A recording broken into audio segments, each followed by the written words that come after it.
Capítulo 9, a glória de Cristo na sua união com a igreja.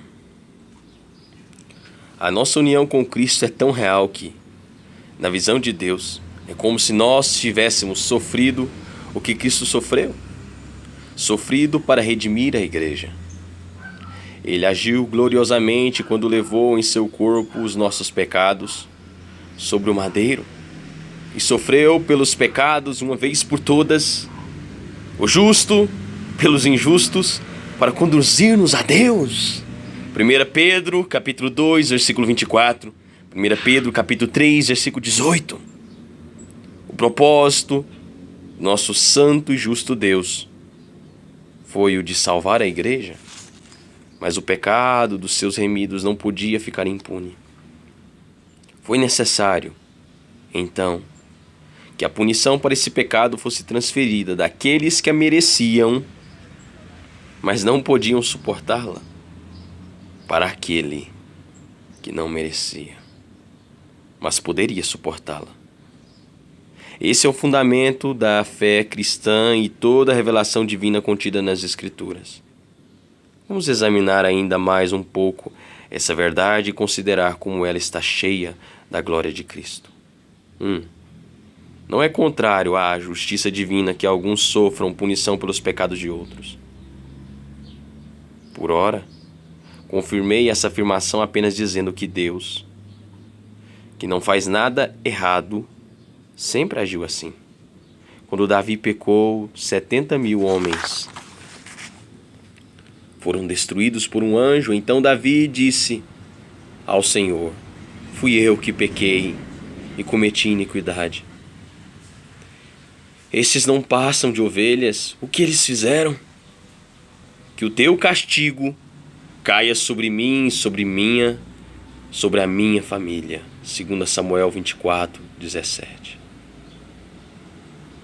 Quando o povo de Judá foi levado cativo, Deus o puniu pelos pecados dos seus antepassados, especialmente aqueles pecados cometidos nos dias de Manassés. 2 Reis 23, do versículo 26 ao 27. E, finalmente, ao destruir a nação judaica, Deus a puniu pelo derramamento do sangue de todos os profetas desde o começo do mundo. Lucas 11, do versículo 50 ao 51. 2. Há sempre uma ligação especial entre aqueles que pecam e aqueles que são punidos. Por exemplo, há uma relação entre pais e filhos, entre reis e seus súditos. Há também a ideia de compartilhar a punição. Foi dito aos filhos de Israel: seus filhos serão pastores aqui durante 40 anos, sofrendo pela infidelidade de vocês, até que o último cadáver de vocês seja destruído no deserto. Números 14, versículo 33. A punição devido aos seus pecados foi transferida para os filhos, mas parte da sua própria punição foi exatamente o conhecimento do que haveria de acontecer aos seus filhos. 3.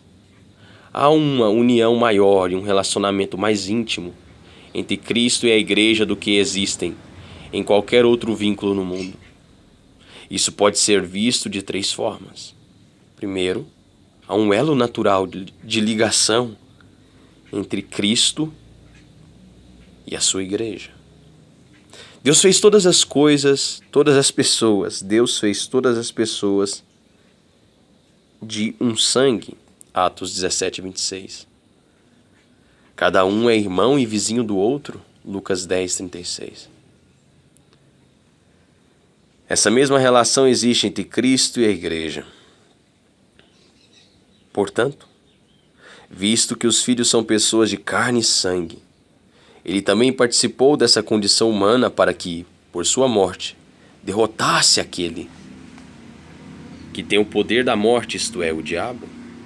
Hebreus 2,14. Há, entretanto, em 2 aspectos, uma diferença entre a união de Cristo com a igreja e a irmandade comum entre os homens. Primeiro, ele tomou a nossa natureza sobre si, por um ato voluntário da sua vontade, porém, Nós não tivemos escolha quanto ao nosso relacionamento um com o outro pelo nascimento. Segundo, ele entrou nessa união por apenas um propósito, ou seja, que nossa natureza ele pudesse redimir a igreja, para que, por sua morte, derrotasse aquele que tem o poder da morte, isto é, o diabo, e libertasse aqueles que durante toda a vida estiveram escravizados pelo poder da morte. Hebreus 2, do versículo 14 ao 15. 2. Há uma união moral e espiritual entre Cristo e a igreja. Isto é, como um relacionamento existente entre a cabeça e os membros do corpo, ou entre a vinha e os seus ramos. Efésios 1, versículo 22 ao 23, João 15, do versículo 1 ao 2. É também como um elo de ligação entre maridos e esposas. Maridos, ame cada um a sua mulher, assim como Cristo amou a igreja e se entregou por ela. E entregou-se por ela. Efésios 5, 25. Como ele era o cabeça e marido da igreja, que só poderia ser salva e tornada santa pelo seu sangue e seus sofrimentos, foi apropriado, então, que ele assim sofresse, e era correto que os benefícios dos seus sofrimentos fossem legados àqueles pelos quais ele sofreu. Uma objeção pode ser levantada em razão de que Cristo morreu em nosso favor, quando ainda éramos pecadores, ou seja, não havia união entre ele e a igreja naquele tempo. Romanos 5:8. Diz-se que somos unidos a Cristo pela fé. Portanto, antes da nossa regeneração, não estávamos unidos a ele. Como, então, ele poderia justamente sofrer em nosso favor? Respondo que era o propósito de Deus. Antes dos sofrimentos de Cristo, que a igreja, composta dos eleitos, pudesse ser a sua esposa, para que ele pudesse amá-la e sofrer por ela. Jacó amou Raquel antes que ela se tornasse a sua esposa. Ele trabalhou para obter uma mulher. Por ela cuidou de ovelhas. Oséias 12:12. Raquel é chamada a esposa de Jacó por causa do seu amor para com ela. E porque estava destinada a ser sua noiva antes que a tivesse desposado. Assim Deus o Pai deu todos os eleitos para Cristo, confiando-os a Ele, para serem salvos e santificados. Cristo mesmo diz ao Pai: Eu revelei teu nome àqueles que o mundo me deste. Eles eram teus, tu os deste a mim, e eles têm obedecido à tua palavra. Eu rogo por eles. Não estou rogando pelo mundo, mas por aqueles que me deste, pois são teus. João 17, versículos 6 e 9. 3. A terceira maneira pela qual Cristo está unido à igreja, a sua igreja, é mediante a nova aliança da qual ele é garantia e o penhor. Jesus tornou-se por isso mesmo a garantia de uma aliança superior, Hebreus 7, 22. Aqui está o âmago do mistério da forma sábia de Deus salvar a igreja.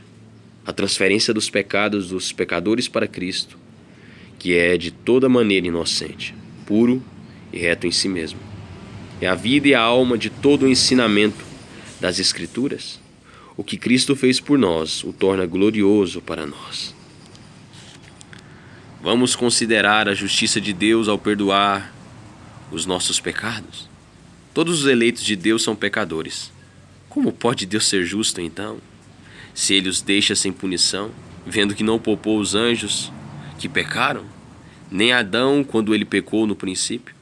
A resposta está na união entre Cristo e a igreja. Visto que Cristo representa a igreja na presença de Deus, Deus justamente o puniu por todos os pecados dela, para que todos os seus membros fossem libertos e perdoados graciosamente. Romanos 3, do versículo 14 a 26. Na cruz, a santidade e justiça de Deus se encontraram com a sua graça e perdão. Essa é a glória que dá prazer aos corações e satisfaz as almas de todos os que creem. Quão maravilhoso é para eles verem Deus se regozijando na sua justiça e, ao mesmo tempo, manifestando misericórdia ao dar-lhes salvação eterna. No gozo dessa gloriosa verdade, deixe-me viver, e nessa fé, deixe-me morrer. Cristo é glorioso, também pela obediência à lei, que ele perfeitamente cumpriu. Era absolutamente necessário que a lei fosse cumprida, e isso nunca poderia ser feito por nós. Através da união de Cristo com a igreja, entretanto, a lei foi cumprida por nós. Porque aquilo que a lei fora incapaz de fazer por estar enfraquecida pela carne, Deus o fez enviando o seu próprio Filho, à semelhança do homem pecador, como oferta pelo pecado. E assim condenou o pecado na carne, a fim de que as justas exigências da lei fossem plenamente satisfeitas em nós, que não vivemos segundo a carne, mas segundo o Espírito. Romanos 8, do versículo 3 ao 4. O entendimento pela fé dessa glória de Cristo dispersará todos os temores e removerá todas as dúvidas de nossa pobre alma tentada.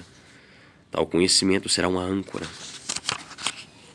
que nos firmará bem seguros em todas as tempestades e provações da vida, como também na morte.